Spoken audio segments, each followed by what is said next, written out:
Queridos, eu quero ler com vocês um texto que está em 1 Samuel, o primeiro livro de Samuel, capítulo 17, versículo 32. Na verdade, essa mensagem é uma sequência da mensagem do domingo passado. Eu estou ministrando uma série de mensagens que está baseada aqui na vida de Davi. 1 Samuel capítulo 17, versículo 32. Eu quero ler apenas um versículo para a nossa meditação, para a meditação da palavra do Senhor. Apenas um versículo, e o contexto eu passo para você. 1 Samuel capítulo 17, versículo 32, vai estar na tela para você também. E os irmãos que já encontraram, nós vamos ler nesse momento a palavra de Deus. 1 Samuel 17, 32, diz assim a palavra: Davi disse a Saul: não desfaleça o coração de ninguém por causa dele.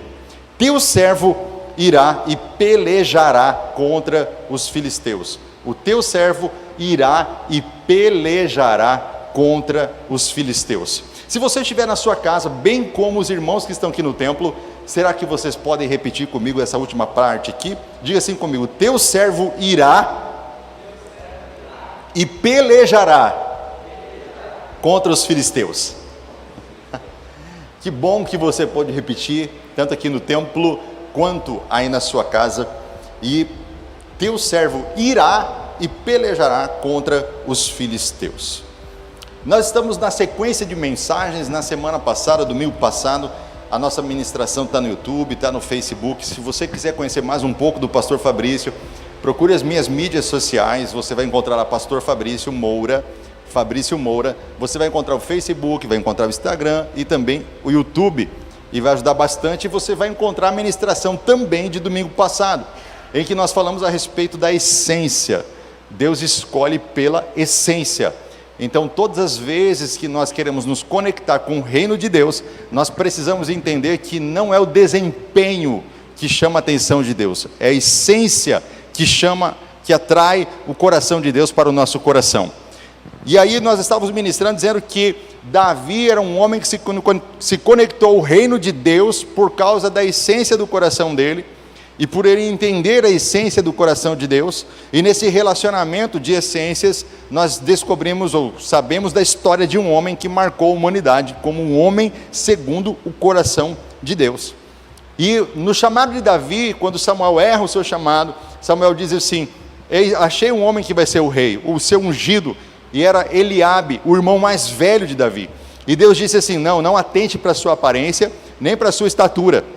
Não é esse que eu escolhi. Que eu escolhi é outro. E vocês não vão se sentar na mesa até que ele venha. E o que acontece é que Eliabe foi reprovado por causa, não da sua aparência ser ruim, mas por causa da sua essência não ter atraído a Deus. E o texto, Deus diz ao profeta Samuel que Deus não é como os homens. Ele não é como os homens. Os homens veem o exterior, Deus vê o interior. Então os homens veem o exterior, que é a aparência, é a embalagem, é o rótulo. Deus vê o interior, que é o conteúdo de uma pessoa, o conteúdo do coração dela. E se o conteúdo do coração dessa pessoa for puro, esse é o conteúdo que atrai a Deus. E aí ele diz assim que os homens veem o exterior. Sabe, irmãos, eu sempre li essa passagem num tom de crítica em relação a Deus aos homens, que vê o exterior. Mas eu pude notar que não era uma crítica, eu pude perceber que Deus, assim como o Senhor Jesus Cristo disse uma certa feita, em que nós conheceremos as pessoas pelos seus frutos. Então você vai conhecer a árvore pelo fruto, ou seja, pelo seu exterior, porque é impossível você conhecer a árvore pela raiz, porque a raiz está oculta, assim como o coração está dentro do peito, ou seja, assim como a nossa alma. A alma é a sede do nosso ser, da nossa identidade, é onde está ali o nosso caráter, a nossa personalidade, ela é interior. Assim também a raiz de uma árvore é interior, e que você só pode conhecer a árvore pelo fruto, e o fruto nunca vai negar a raiz que não pode ser vista. Ou seja, uma árvore dá o fruto segundo a sua raiz, segundo a sua espécie. Então ele está dizendo que os homens conseguem ver o exterior um dos outros, a embalagem, o fruto, a aparência. Deus consegue ver a essência, Deus consegue ver o coração, o âmago de cada pessoa. E a palavra nos orienta que, como seres humanos, nós sim acabamos julgando pelos frutos uma pessoa e conhecendo ela melhor pelos frutos. O homem vê o exterior. Não vejo isso como uma crítica mais. Vejo isso como uma constatação de uma realidade que Deus estava passando para o profeta Samuel. Não sou como vocês, que veem apenas os frutos, ou que veem apenas o exterior. É por isso que a mudança que Deus gera na vida de uma pessoa sempre deve acontecer da raiz para os frutos e nunca dos frutos para a raiz. Sempre deve acontecer de dentro para fora e nunca de fora para dentro. É de dentro para fora que Deus começa a transformar a vida de uma pessoa. Deus começa a trabalhar na alma dela.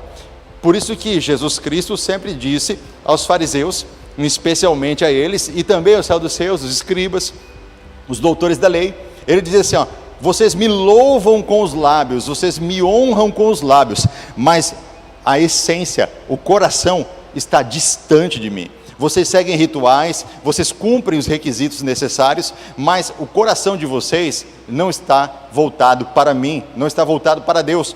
Por quê? Porque eles seguiam um ritual, eles faziam isso de forma mecânica, eles aprenderam a fazer da forma certa, a cumprir os ritos religiosos, mas o coração deles estava distante de Deus.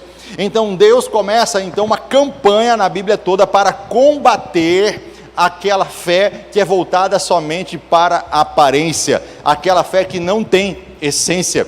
E por causa disso, no meio evangélico, no meio cristão, os pastores, os líderes começaram a pregar contra a aparência, achando que Deus era contra a aparência. Não, Deus sempre foi contra uma aparência sem essência, mas Deus sempre entendeu o valor dos frutos, Deus sempre entendeu a necessidade dos frutos, Deus sempre entendeu a necessidade de você testemunhar e compartilhar aquilo que está dentro de você, porque você é uma fonte que jorra, e essa fonte vai jorrar somente aquilo que está dentro de você. O processo para ser completo precisa começar dentro e terminar do lado de fora. Deus nunca foi contra o lado de fora, Deus sempre foi contra o lado de dentro ruim e o lado de fora maquiado, encerado. É isso que Deus não gosta.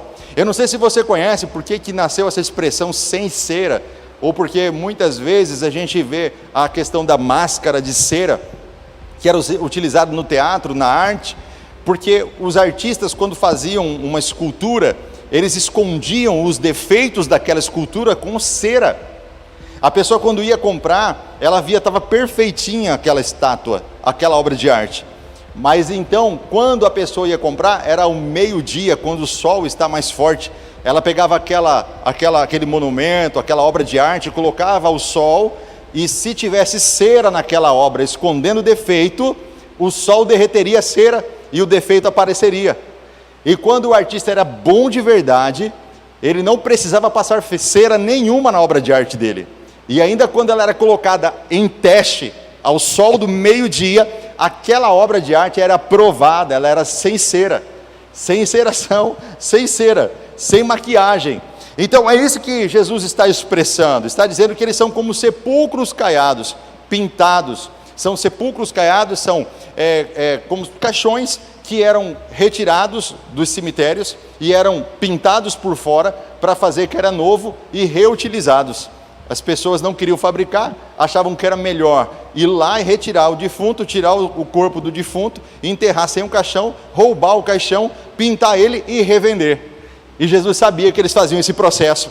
Então, para Deus, é assim que funcionam as pessoas que querem demonstrar uma aparência que não tem essência. Mas uma coisa Jesus sempre nos alertou, e a palavra sempre nos alerta, de que aquilo que está dentro de você, mais cedo ou mais tarde, irá se manifestar. Se dentro de você há frutos bons, ou seja, uma essência boa, os frutos serão bons. Mas se dentro de cada pessoa o que há é uma essência ruim, os frutos também serão ruins, porque eles vão se manifestar. E quando são os momentos que se manifestam esses frutos da nossa essência, da nossa raiz? São especialmente em dois momentos: em momentos muito bons ou em momentos muito ruins. Vou repetir: se manifestam os nossos frutos especialmente em dois momentos: em momentos muito bons ou em momentos muito ruins. Aquelas pessoas que elas têm tão pouco e por causa disso elas blasfemam contra Deus. E aquelas que recebem muito e se esquecem de Deus e acham que não precisam de Deus. São dois momentos extremos em que nós manifestamos a nossa essência. Dois momentos em que nós colocamos para fora a nossa raiz, a nossa verdadeira raiz. Nos momentos de crise em especial é que nós sabemos quem é quem. Nos momentos de crise em especial é que nós sabemos quem é quem. Eu quero dizer para você que há um versículo muito importante, quem sabe você já conhece, que diz assim, eu estou me esquecendo mais ou menos, eu acho que é assim, ó, maldito o homem que confia. Quem sabe o versículo? Como que é? Maldito o homem que confia? Não é esse, não é. Esse aí é bom, esse aí é verdadeiro, é bíblico, mas tem um outro. Aquele diz assim, maldito o homem que confia na foto do Facebook. Nunca viram isso aí não? A pessoa tira foto, alegria total, maravilha, no apagar das luzes, só Deus sabe a miséria que é. Quantos relacionamentos começaram através de internet, por uma foto, e aí quando você vai conhecer a pessoa profundamente, você vai ver que não é nada daquilo, era pura maquiagem. Quando é que a pessoa descobre que era pura maquiagem? Quando vem a crise. Quando vem a crise, você sabe quem é quem. Lá atrás, quando Samuel foi escolher e pensou primeiro em Eliabe e consequentemente nos outros irmãos, se não era o primeiro era o segundo, se não era o segundo era o terceiro, Deus disse, não é nenhum deles. A gente vai perceber que Deus tinha razão no momento crítico da nação, quando um homem chamado Golias, um gigante filisteu, decidiu desafiar a toda a nação, um duelista, para um duelo, e ele começou a fazer um terror psicológico durante 40 dias e 40 noites, ou melhor, 40 dias. 40 dias ele aterrorizou psicologicamente, emocionalmente a nação de Israel. Ele dizia assim, tem homem aí para lutar comigo? Vamos lutar, quem vencer se tornará o proprietário dessas terras. Para quem não sabe, Golias é um descendente daqueles que viviam no Monte Hermon, há 200 anos antes, quando Josué e Caleb entrou na terra prometida, alguns daqueles gigantes escaparam, e esses gigantes foram morar na Filístia, e ali eles ficaram durante anos se preparando para esse momento em que eles imaginavam que reconquistariam a terra prometida, onde eles moravam antes de Josué e Caleb retirados de lá. E aí eles passa-se o tempo dos juízes, o período dos juízes, e eles voltam então agora a desafiar com um gigante, um descendente daqueles que moravam lá, um descendente dos anaquins, daqueles mesmos que os espias falaram, olha, são gigantes, descendentes dos anaquins, estão de volta. Aquilo que você não destrói na sua vida, um dia volta, hein? E aí o que acontece? Quando eles voltam, eles dizem assim, nós queremos a nossa terra de volta, e nós vamos fazer aqui, para que derramamento de sangue? Vamos fazer um duelo, escolha seu melhor guerreiro aí, venha.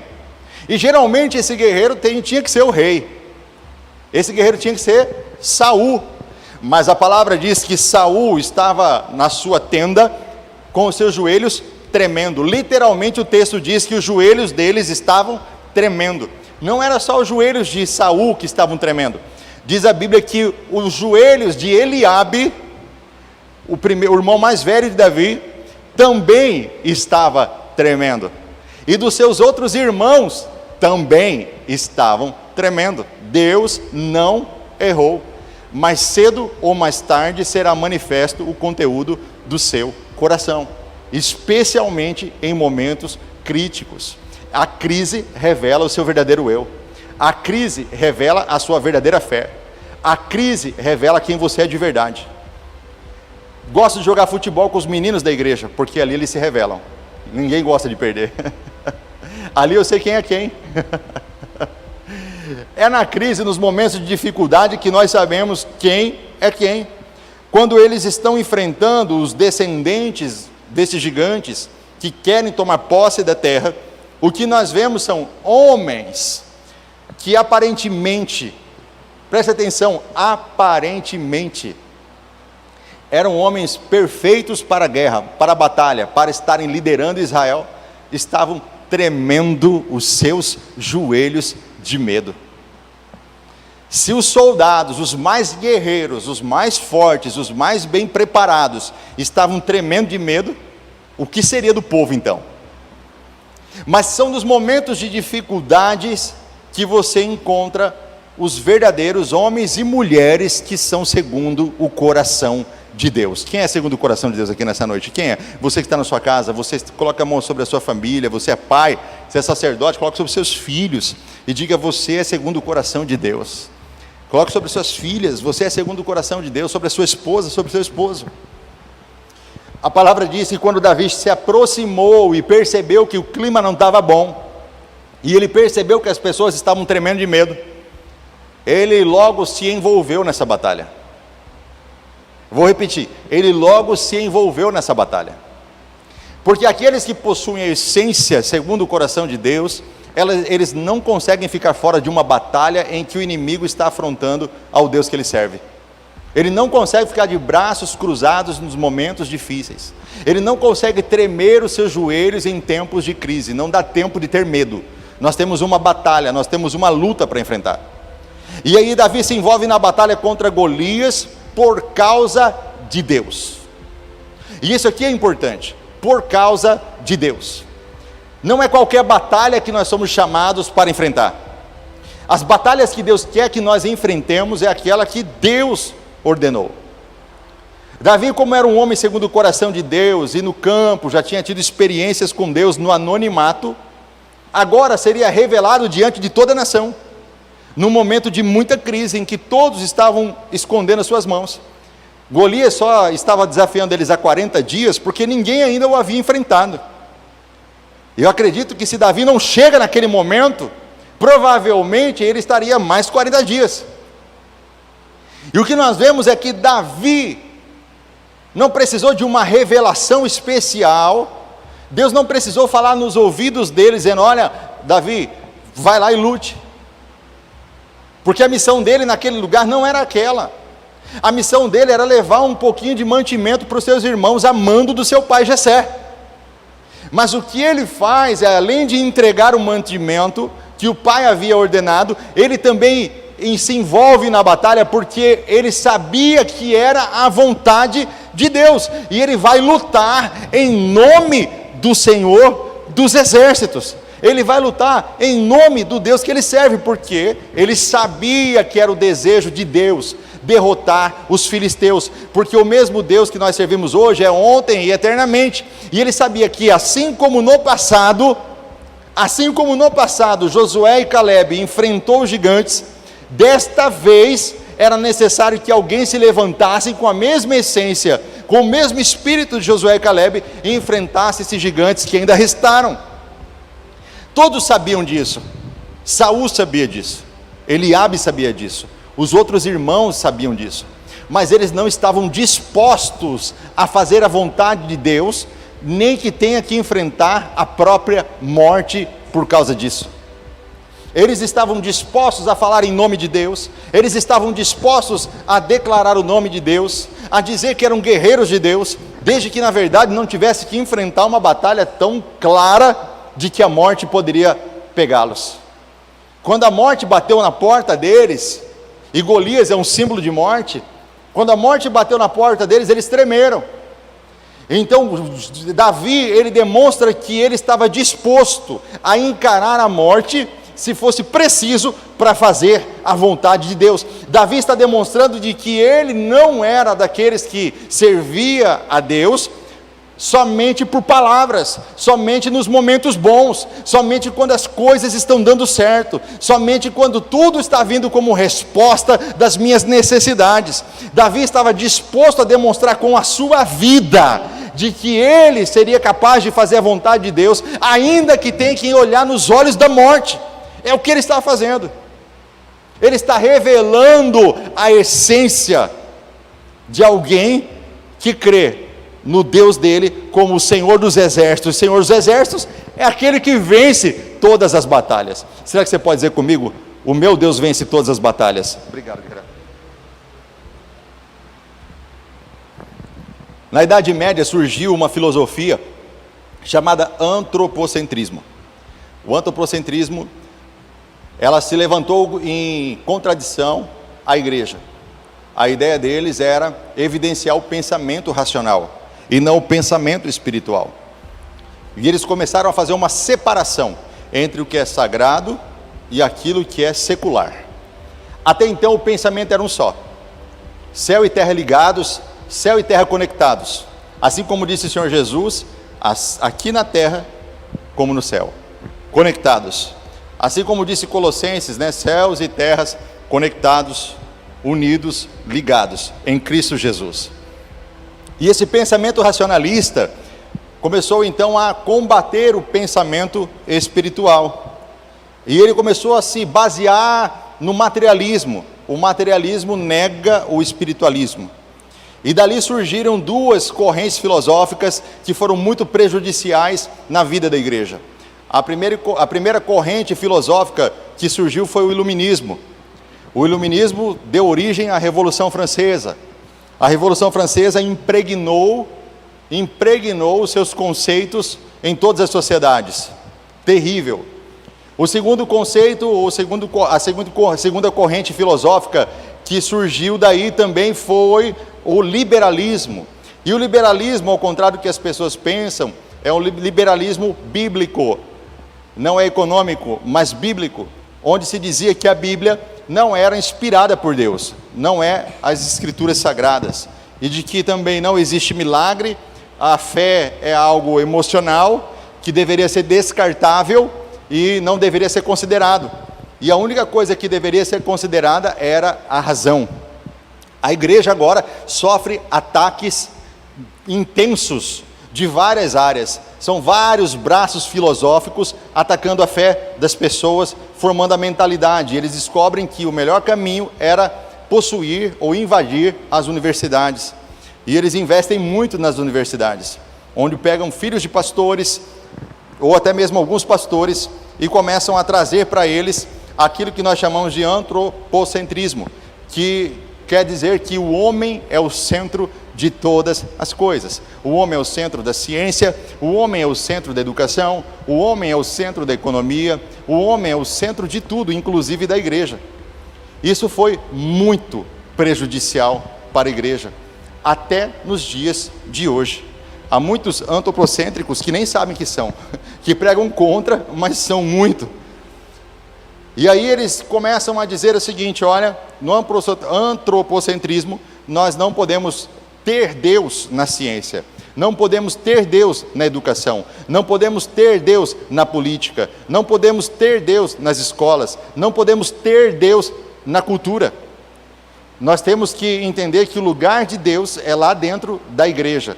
Coloca Deus lá e ninguém nunca mais cita Deus na política, ninguém nunca mais cita Deus na cultura, ninguém nunca mais cita Deus na economia, ninguém nunca mais cita Deus na educação. E assim foram retirando Deus das escolas, retirou Deus da economia, retirou Deus da política, como se Deus não quisesse participar dessas coisas. Criou-se então a separação entre o sagrado e o secular, como se Deus tivesse criado isso. Sendo que o propósito bíblico sempre foi unir céus e terra. Poderia citar uma centena de porções de versículos dizendo isso. Unir céus e terra em Cristo. Sempre foi o desejo de Deus, que a terra e o céu estivessem conectados. Sabe por que Saul não conseguia vencer Golias? Sabe por que Eliabe não conseguia vencer Golias? Porque eles achavam que venceriam através de um tipo de antropocentrismo. Era na força deles, na força do braço deles. E sabe por que Davi venceu Golias?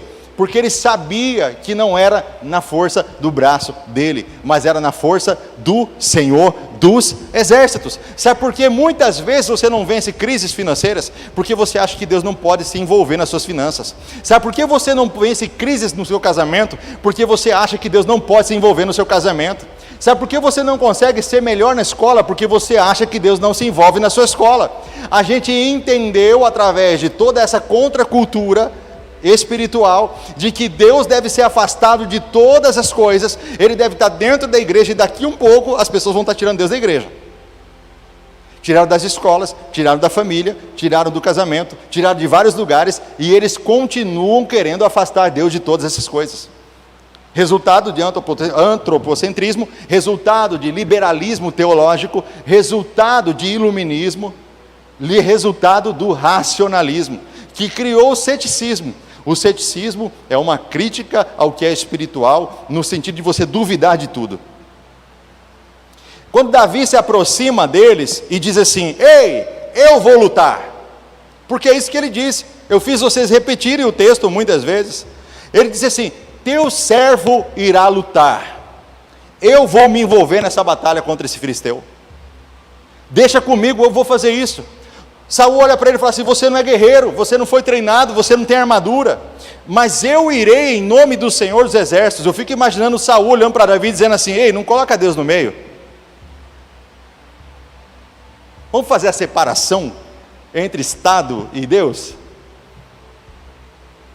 E muitas vezes, quando a gente diz isso, as pessoas pensam que nós queremos tornar a educação a igreja, nós queremos tornar a economia a igreja, nós queremos tornar a cultura a igreja. Não me entenda mal.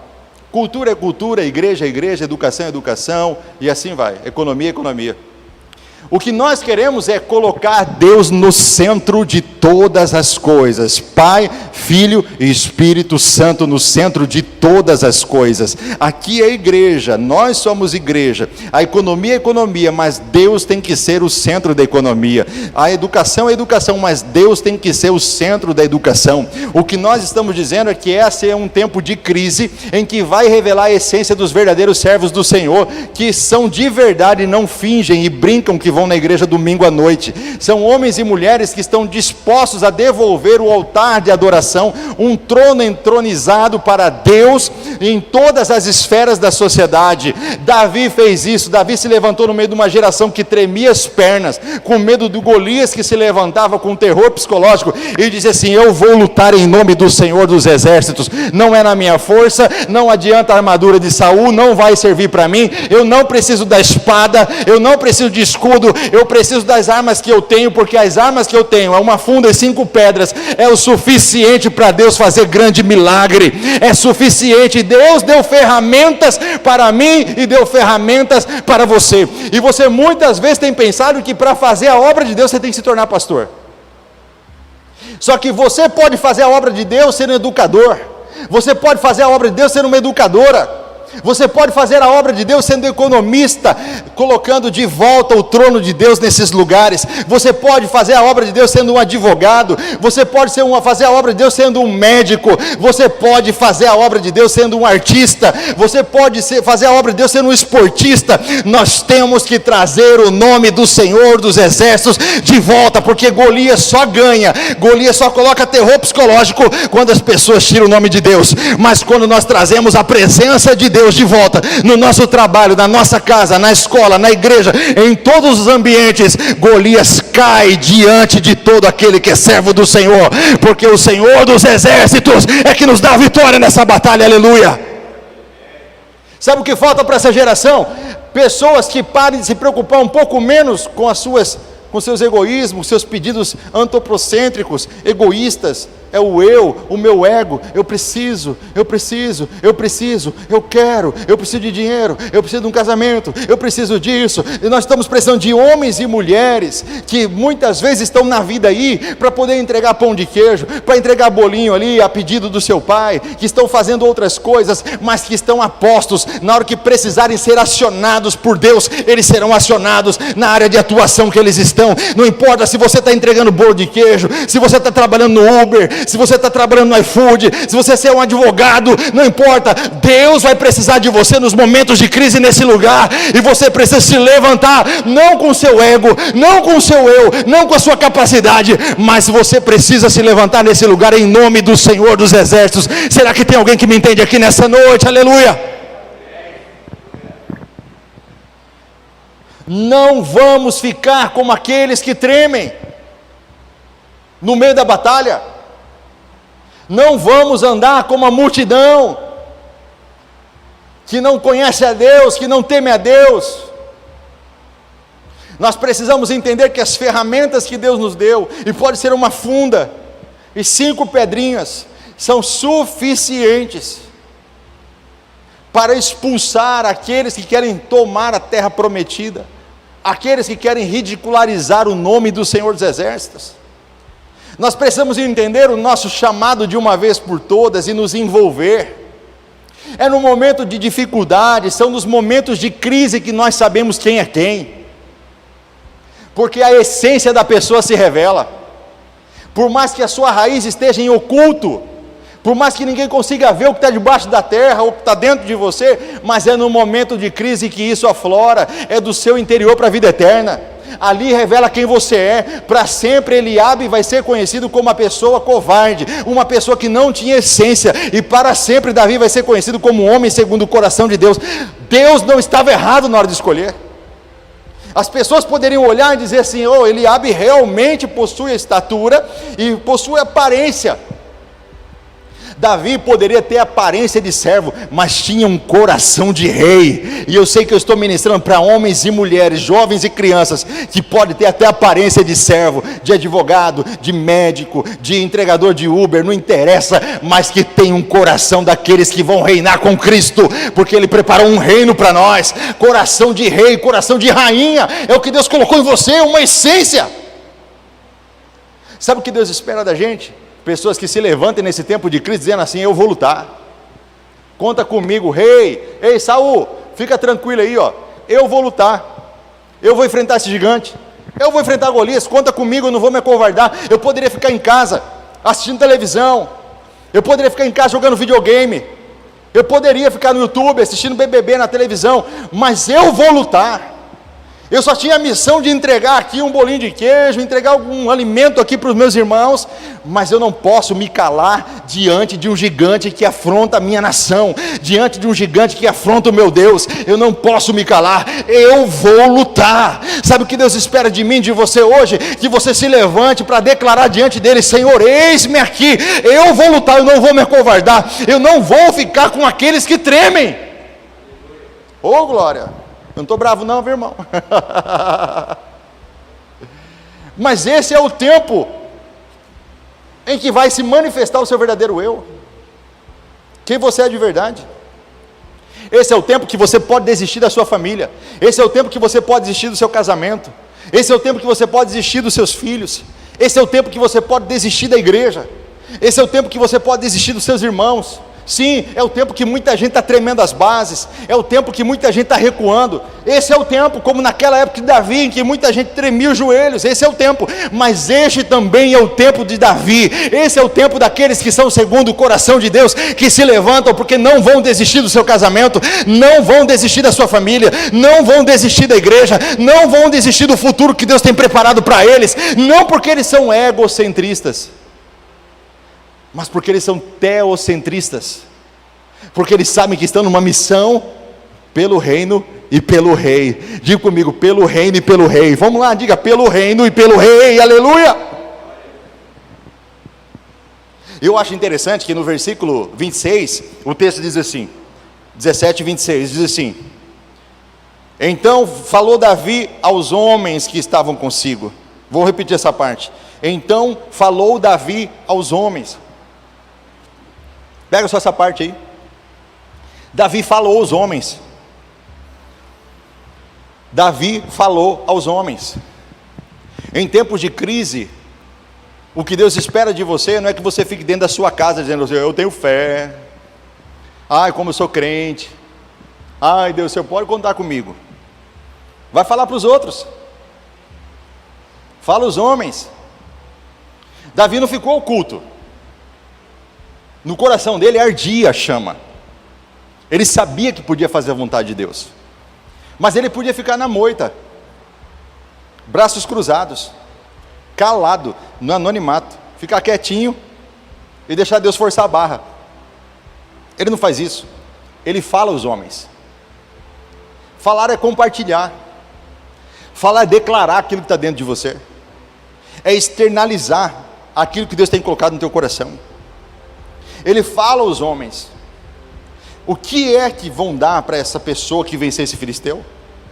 Ele fala aos homens: quem é esse gigante filisteu para afrontar o Deus vivo? Eu vou derrotá-lo. Ele fala para as pessoas. Ele não se esconde. Ele não fica escondido no tempo da crise. Ele se revela. Ele mostra a sua essência. Davi não mudou o propósito dele porque Eliabe veio e afrontou. Eliabe disse assim: olha, eu conheço a tua intenção é ruim, você veio aqui para ver a peleja, você queria ver o circo pegar fogo, você queria ver a gente sendo humilhado. porque a gente humilhou a vida toda, e agora você está sabendo que a gente está com medo, e você queria ver a gente aqui, dizendo que meu pai mandou trazer bolinho de queijo para nós, conversa fiada. Você queria de verdade, era ver a gente sendo humilhado. Eu conheço a intenção do seu coração, Davi, você é mau. Aí sabe o que acontece? Uma pessoa que não tem essência, que só vive de aparência, ela julga as pessoas pela aparência, e não pela essência. Grava uma coisa, uma pessoa que não tem essência, que vive de aparência, ela julga os outros pela aparência, porque cada um só dá o que tem. Quem está entendendo? Cada um só dá o que tem, você nunca pode dar o que você não tem. Quem tem essência, conhece a essência do outro.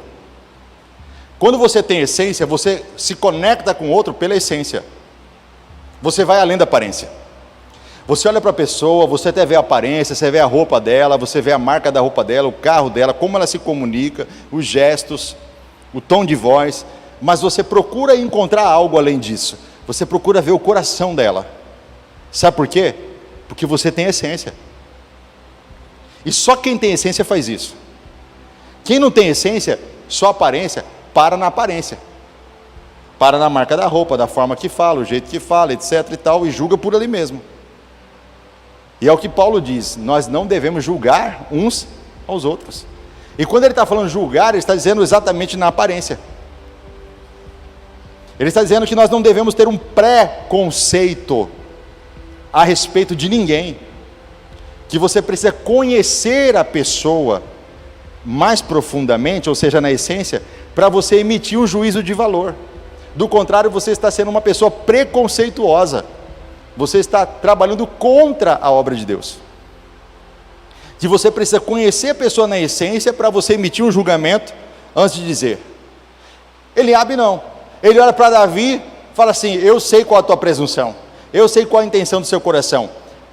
Nós sabemos pela história, pelo texto bíblico, que Davi não tinha uma intenção maligna, mas tudo o que Eliabe conseguia enxergar é o que ele carregava consigo. Nós não vemos as coisas como elas são, esquece, nós nunca vemos as coisas como elas são, nós sempre vemos as coisas como nós somos. Nós não vemos as coisas ou as pessoas como elas são, nós vemos como nós somos, nós apenas projetamos nos outros aquilo que nós somos, e é isso que Eliabe está fazendo. E ele faz duras críticas a Davi, em público, enquanto Davi falava com todo mundo, ele faz duras críticas a Davi. O versículo 30 diz que Davi se desviou dele por outro lado, e continuou falando a mesma coisa às outras pessoas que estavam ali. Olha só, preste atenção, Davi desviou-se dele para o outro lado, desviou-se de Eliabe, e continuou falando a mesma coisa para as pessoas que estavam ali. Davi não mudou o propósito do coração dele, Davi não mudou o discurso que ele tinha nos lábios, Davi não mudou a sua essência por causa das críticas, por causa da opinião dos outros, por causa do que os outros achavam dele, a respeito dele. Ele se afastou do descrédito e continuou fazendo a obra, e a obra dele era o quê? Derrotar Golias. Deixa eu te fazer uma pergunta, onde estão aqueles que se revelam em tempos de crise? Onde estão aqueles que estão dispostos a encarar até mesmo a própria morte, se preciso for, para fazer a vontade de Deus? É hora de sair do anonimato, é hora de você falar com Deus e falar com os homens, e revelar o desejo do teu coração em relação à missão que Ele tem dado a você. É hora de você entrar na batalha em favor de Deus. Quando você entra na batalha em favor de Deus, e aqui eu quero concluir, nós vemos o próprio texto dizendo que Davi pergunta, o que dará o rei, qual é a recompensa para aquele que derrotar o Golias, que derrotar o gigante? E ele diz assim, vai ganhar imposto grátis, não vai pagar mais imposto, vai casar com a filha do rei, vai se tornar general do exército, ainda vai ganhar uma recompensa. Me lembro do apóstolo Paulo que diz assim, olhe para o alvo, para o prêmio ou para a recompensa. Eu gosto de Apocalipse porque diz assim, ao que vencer eu darei uma recompensa, eu darei. Sabe qual que é o problema? É que a gente inverte a ordem, e aqui eu quero encerrar. nós buscamos primeiro todas as coisas, para depois buscar o reino, sendo que a palavra diz que nós devemos buscar o reino, e que todas as coisas nos serão acrescentadas. A ordem correta é essa: busque todas as coisas e as recompensas virão. É assim? Não é, irmão. Busque o reino e as recompensas virão. Eu sei que as igrejas que lotam hoje são as igrejas que oferecem as recompensas, e não aquela que oferece o reino. Só que nós precisamos entender que nessa geração, Deus quer levantar pessoas que são como Davi, que buscam a vontade de Deus e o reino de Deus, sabendo que as recompensas virão. Você pode apontar o seu dedinho profético para a pessoa da sua direita e à esquerda, diga para ela assim: busque o reino e as recompensas virão. Fala para ela: busque o reino e as recompensas virão. Porque quando você busca as recompensas, todas as coisas, você não está buscando o reino. O reino de Deus não é primeiro lugar na sua vida. E quando o reino não é prioridade, você não luta, não trabalha em nome do Senhor dos Exércitos. Deus não tem compromisso em derrotar o gigante que você está enfrentando. Sabe por que o gigante caiu? Porque Davi entendeu que a vontade de Deus precisava ser feita acima de todas as outras vontades. Davi não colocou o ego dele, Davi colocou Deus em primeiro lugar. Quer vencer esse gigante? Quer vencer o gigante que atormenta a sua vida financeira? Quer vencer o gigante que atormenta o seu casamento? Quer vencer o gigante que tem colocado medo em você, fazendo um terror psicológico, dizendo que você vai morrer? Quer vencer? Coloque o reino de Deus em primeiro lugar, como fez Davi. Todas as coisas vos serão acrescentadas. Coloque o reino de Deus em primeiro lugar. Onde você está, coloque a mão no teu coração nesse momento. Coloque a mão no teu coração, porque nós vamos orar nesse momento.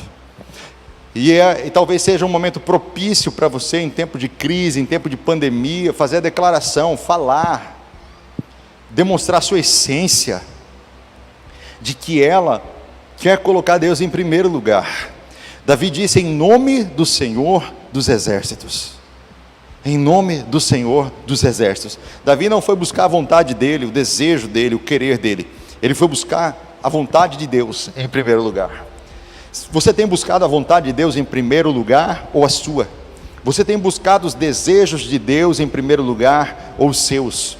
A palavra diz: se você buscar em primeiro lugar a vontade de Deus, o desejo dele, os sonhos dele, os pensamentos dele, todas as coisas vos serão acrescentadas. Busque a Deus em primeiro lugar. Se, como Davi, você amar a Deus mais do que todas as coisas, quando todas as coisas te faltarem, quem você mais ama ainda estará lá. Se você amar a Deus mais do que todas as pessoas, quando todas as pessoas te faltarem, quem você mais ama ainda estará lá. Busque a Deus em primeiro lugar. Ame a Deus mais do que todas as coisas. Ame a Deus mais do que todas as pessoas. Chegou o momento de você se envolver. O tema da mensagem é envolvidos, porque fala de envolvimento, fala de você se envolver com o reino, com as coisas de Deus. Não importa se você foi ali para entregar um pão de queijo, não importa se a sua missão era outra, mas quando Deus te chamar para a batalha, você tem que estar disposta, você tem que estar disposto. Ame a Deus mais do que todas as coisas. Sirva a Ele no momento em que Ele te chamar, em que Ele te convocar, e todas as coisas vos serão acrescentadas.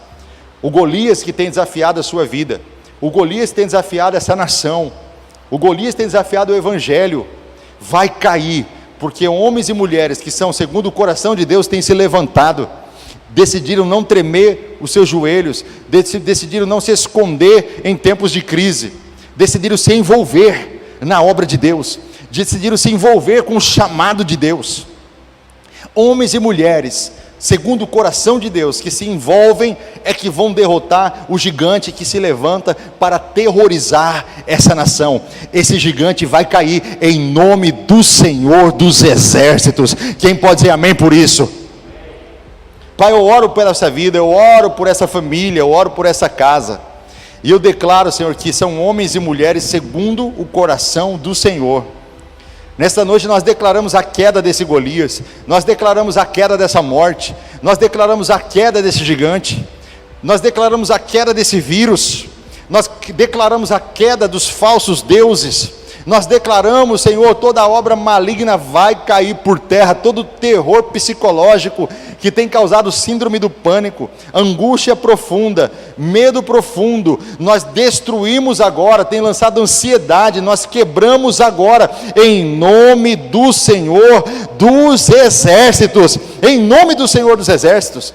Nós cremos na vitória do povo de Deus, que se levanta contra o gigante, para derrotá-lo, para declarar que essa terra pertence a Deus, e que Ele é o centro de tudo, o nosso Deus Pai, nosso Deus Filho, e o nosso Deus Espírito Santo, em nome de Jesus. Fique em pé nesse momento, diga comigo assim: glória ao Pai, glória ao Filho, glória ao Espírito Santo.